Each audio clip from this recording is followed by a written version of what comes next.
নমস্কার, আপনারা দেখছেন HR নিউজ 24, সত্যের লক্ষ্যে মানুষের। বাংলাদেশের ইসকনের মুখপাত্র চিন্ময় কৃষ্ণ প্রভু নিঃশর্ত মুক্তির দাবিতে বাংলাদেশের সনাতন হিন্দুদের ওপর অত্যাচারের প্রতিবাদে ভিটেমাটি ছেড়ে পরিকল্পনা যে ইউনিশ সরকার করতে চলেছে তার বিরুদ্ধে এক বিরাট প্রতিবাদ সভা হবিবপুর রেলবাজারে আজ প্রধান বক্তা হিসেবে উপস্থিত ছিলেন প্রাক্তন সাংসদ দিলীপ ঘোষ। এছাড়া উপস্থিত ছিলেন রাজ্য কিষাণ মোর্চার সভাপতি মহাদেব সরকার সহ একাধিক নদিয়ার দক্ষিণ বিজেপির জেলার একাধিক রাজনৈতিক নেতৃত্ব এবং কর্মীরা। তাদের উপস্থিতির মাধ্যম দিয়েই এক বিরাট প্রতিবাদ সভা হবিবপুর রেলবাজার প্রাঙ্গণ। আজকের প্রতিবাদ সভায় দিলীপ ঘোষ ও মহাদেব সরকার কি বলছে বিস্তারিত শুনুন। নদিয়ার হবিবপুর থেকে শুভঙ্কর পালের রিপোর্ট, HR নিউজ 24। সরকার কথা বলবে তার আশায় আমরা থাকবো।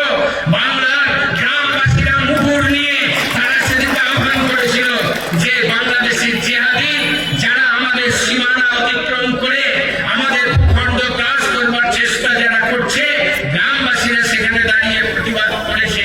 আমরা যা বন্যার অবস্থা আমরা জানি যে পুরো উত্তেজনা তৈরি করার চেষ্টা করছে ইউনিশ সরকার। আর ইউনিশের মমতা ব্যানার্জি এখানে শব্দ করছেন না, কিন্তু জেনে রাখুন যে এই বাংলায় বিনয় বাদল দীনের জন্মগ্রহণ করেছেন, নেতাজি সুভাষচন্দ্র বোস জন্মগ্রহণ করেছেন, ঋষি অরবিন্দের জন্মভূমি, রবীন্দ্রনাথ ঠাকুরের জন্মভূমি, দেশপ্রেমী কাজী নজরুলের জন্মভূমি।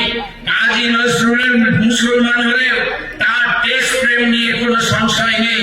আজকে মাসুম আক্তার এদের মতো দেশপ্রেমিক মুসলমান সংখ্যায় কম হলেও তারাও আছে যারা চিৎকার করে আমাদের সমাজের যারা বুদ্ধিজীবী তাদেরকেও তারা প্রতিদিন আমরা বিভিন্ন বিতর্কের মাধ্যমে আমরা প্রতিদিন সন্ধ্যাবেলায় যে ইলেকট্রনিক্স মিডিয়ার সামনে আমরা বসে দেখি, এরা যখন অংশগ্রহণ করে মাসুম আক্তারের মতো জাতীয়তাবাদী মুসলমানরা যারা এই জিহাদিদের বিরুদ্ধে বলছে যে আপনারা গোটা মুসলমান সমাজকে যে অন্যান্য জাতির কাছে অন্য সম্প্রদায়ের কাছে আপনারা ঘৃণার পাত্র হিসেবে দাঁড় করিয়েছে, হিন্দুদের সামনে আমাদের মুখ দেখাতে লজ্জা করে, কিন্তু এরকম মাসুম আক্তাররা তারা এই জিহাদিদের ঠেকাতে পারবেন না।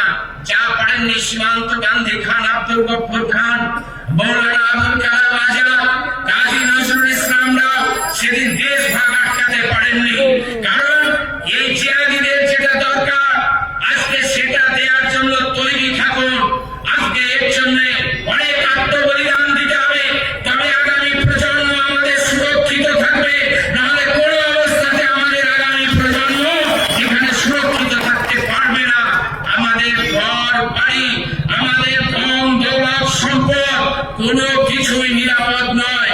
আজকে বাংলার যে জনবিন্যাস লড়াই করেছিল আমাদেরও আত্মীয় স্বজনরা, কারো বাবা মা যারা পরে পালিয়ে এসছেন, সেই বাবা লড়াই করলো, দেশ স্বাধীন হলো। স্বাধীন হয়ে কি হয়ে গেল? বাংলাদেশ ছিল ভারতবর্ষের নাগরিক, হলো পাকিস্তানের নাগরিক, এবার বাংলাদেশের নাগরিক। আর যারা পালিয়েছেন ওখান থেকে, কেউ আসামে গেছে, ত্রিপুরায় গেছে, কেউ পশ্চিমবঙ্গে এসছে, তারপরে এখান থেকে উড়িষ্যাতে নন্দনকাননে, কাউকে মধ্যপ্রদেশে, উত্তরপ্রদেশে, ছত্তিশগড়, আমি বহু জায়গায় গেছি উদ্বাস্তু কলোনিতে। আন্দামানে 11.5 বছর থেকে গেছি।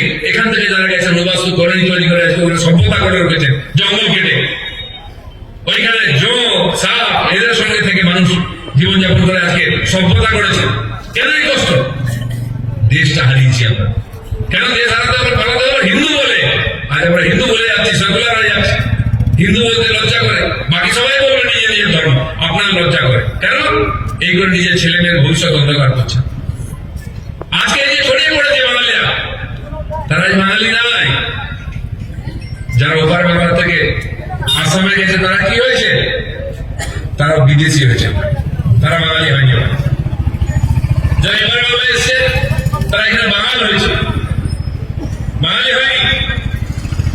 আর নাগরিকত্ব পায়নি, ভোটার পেয়ে গেছে, ভোটার হয়ে গেছে। এটা অনেক লোকের নামে কেস হয়েছে আমি জানি। এখনো উপর বাংলা থেকে যারা আসছে, পুলিশ, রেল পুলিশ ধরে নিয়ে তাদের কাছে টাকা আদায় করছে, মানে ঢুকিয়ে দিচ্ছে, যেটুকু সম্বল নিয়েছে লুট করে নিয়েছে। ঠিক সেই সময় জানতে হবে অন্ধকারে চিন্তা করুন, বাবা মা ঠাকুমা জ্যাঠামশাই রাত্রে বাড়িতে হেরিকেন চালিয়ে দিয়ে পালিয়ে আসতো যদি জানতে না পারে, রেডিও চালিয়ে দিয়ে পালিয়ে আসতো যাতে লোক জানতে না পারে তারা ইন্ডিয়ায় চলে যাচ্ছে। তারপরে মিডিয়া ধরতো এসে বড়াবে কর্তা কই যা সব ধরে যা পোটলা পড়ে যেটুকু এনেছে, মা ঠাকুমা ট্যাগে করে যেটুকু সোনাল্লা নিয়ে এসছে সব দিয়ে দিত। অনেকদিন তো চাচার বাড়ি রইলেন, বাপের বাড়ি যাইতে আসেন, সব নিয়ে দিত। শেষে যে যুবতী বোন সঙ্গে এসছো তার হাত ধরে টেনে নিয়ে যেত, মায়েরা দিয়ে যান। বুকে হাত দিয়ে বলুন তো আপনার পূর্বপুরুষ বলেছে না এই গল্প, শুনেছেন কিনা? বলেছে কিনা? লজ্জায় আমরা বলি না, ভুলে গেছি, পরস্পরের লুকাই। প্রত্যেকের সঙ্গে এই ঘটনা ঘটেছে, ইতিহাস এটা, মানি আর না মানি। আপনারা যদি চান সেই দিন আসুন, আবার পশ্চিমবঙ্গে বাংলাদেশের ধ্বংস হয়ে যাবে, আবার পশ্চিমবঙ্গে সেটা ছেলেপুলে হাত ধরে চলে যাবে, বাড়ির মেয়ে বউদের টেনে নিয়ে যাবে কেউ। আরে হওয়ার আগেই রোজ হচ্ছে এটা, গ্রামে খয়নি। একটু জানান এদিকে চপড়ার দিকে, তেহট্টার দিকে, ফরিদপুরের দিকে যান, বর্ডার দিকে কি চলছে চোখের সামনে পাল্টাচ্ছে। আমরা নিজের ঘর বাড়ি করে বলছি আনন্দে আছি, কিছুই থাকবে না। ওখানেও ছিল সব হিন্দুদের কাছে জমি জায়গা পুকুর নদী পর্যন্ত ছিল, বাড়ি ঘর ছিল, ধানের খোলা ছিল, রাত্রে অন্ধকারে এক করে পালিয়ে আসতে হয়েছে। সেই পরিস্থিতি কারা নিয়ে গেছিল? তখন কংগ্রেসরা নিয়ে গেছিল, কমিউনিস্ট সিপিএমরা নিয়ে গেছিল। এইখানে ধর্মতলাতে এই সিপিএমরা আজকে মায়া কান্না কাঁদছে, বেচারা একেবারে আটুলো হয়ে গেছে, বাতি দেওয়ার লোক নেই, অফিস খোলার লোক নেই। কেন? এরা আমার সঙ্গে বিশ্বাসঘাতকতা করেছে।